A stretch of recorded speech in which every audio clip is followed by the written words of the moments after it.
įsitvirtinti, kažkokį pasidaryti. Tai vienu žodžiu, metalo darbai pakolkas, kėbuliniai. Nu, buvo kartono darbai dabar, bet prieisim ir prie metalo.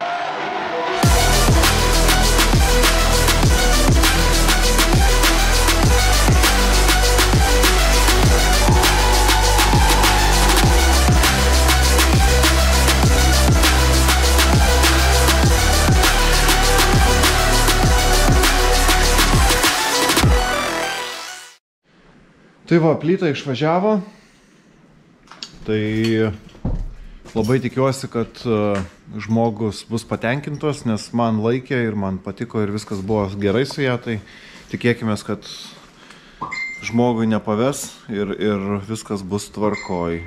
Gerą dieną, tiksliau vakarą, taigi gruodžio 20 diena ir turim šiek tiek naujienų, tai lemtingoji diena, kada parvažiavo Veškė.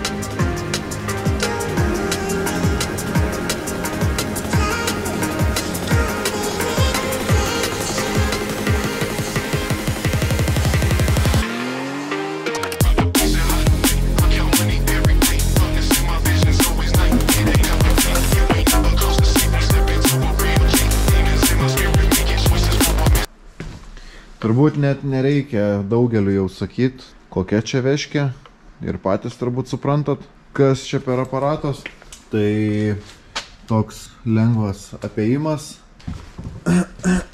Turim čia ką patvarkyti, turim tarpinių pakeisti. Šiaip tvarkingas atrodo, išvažiuojančios mašinos, pasitikrinom prieš tai pirkdami, buvom nuvažiavę pasižiūrėti, kaip dirba, kaip visą ką, tai dirbo gražiai, garsų kažkokių pašalinių negirdėjom. Tai va, tiek žinių, Veškė jau namuose, kaip sakant, ir kažkurio momentu pradėsim ardyti, žiūrėti kaip kas, gal kažką papasakosim, kaip kas liečia būtent Veškės perrinkimą, dar nežinau, kaip sakant, į ateitį. O toliau dirbsim su firewallu. Ir bandysim įsidėti firewallą, dar reikės susišveist patį kėbulą. Šiaip nusprendžiau, kad ir saloną pilnai perdažinėsiu, tai lupsim lauk vairolazdę, kad nesimaišytų, reikia rankinio vamzdelius atsisukti ir ištraukti juos iš čia, kad jie irgi nesimaišytų, arba bent jau kažkaip sugrūsti į vidų, kiek įmanoma paslepiant juos, o daugiau visą kitą dažysim. Kokią spalvą dar nesugalvojau, nes šiuo metu turiu grafitinį Nardo Grey vidų, bet kažkaip norėtųsi atsinaujinti, gal kažką gražiau padaryti, tai matysim, ką čia gero sugalvosim. Šiaip buvau pas Color Masterius, tai visai pasišnekėjom smagiai maloniai apie kokias spalvas įsivaizduoju ir kaip jos turėtų atrodyti, tai manau kažką įdomiau turėtume šiam ateinančiam sezonui sulipdyti iš spalvų paletės. Tai einam kurt pečių ir einam judėti prie firewallo gamybos toliau.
Tai va, firewallas kaip ir 3 dalis padarytos. Dabar centrinę dalį vešiu į Era Custom, kad man, jie turi ten tokį specialų kryžminį spaudimo aparatą, kad tą skardą padaryto įtempimo, taip jinai turėtų nebarškėt ir, sutems metalą, kad pati skarda jinai būtų kaip perforuota, nes perforavimo aparato aš neturiu ir net nežinau, kas tai daro realiai, o užsakinėti specialiai turbūt krūvą pinigų kainuoja, tai turbūt paprasčiausias variantas vežti į Erą ir perforuoti skardą. Tai va, šitas gabalas važiuojam į Erą. Tai va, grįžom iš Eros ir turim, tuoj parodysiu, turim pamodifikuotą skardą, kaip matot, tokie įlenkimai. Nežinau, ar čia matosi ir nesimato, gal taip geriau kažkaip. Tam, kad sutvirtint ir jinai nevibruotų ir nežliauksėtų, nes skarda tik tai milimetrinė, mums storesnės nereikia. Ką dabar reikia eiti atsimatuoti kampuotę, apačioj dėsim kampuotę, kad surišt visas 3 firewallo dalis ir tada galvosim, ką su viršum daryti. Tada viską šveist ir sušveitus prašysim, kad atvažiuotų suvirint. Mūsų gerai žinomas Edvinas Litvinskas, svarščikas. Tai tikiuosi Edvinas pasirašys, atvažiuoti čia man pavirint biškį, nes aš suvirinimo aparato neturiu ir pats nevirinu, nors gal ir būtų pravartu įsigyti. Ne kiekvieną dieną renkam čia tos modelius, kaip sakant, tai apseisim ir be suvirinimo aparato. Važiuojam dirbti toliau.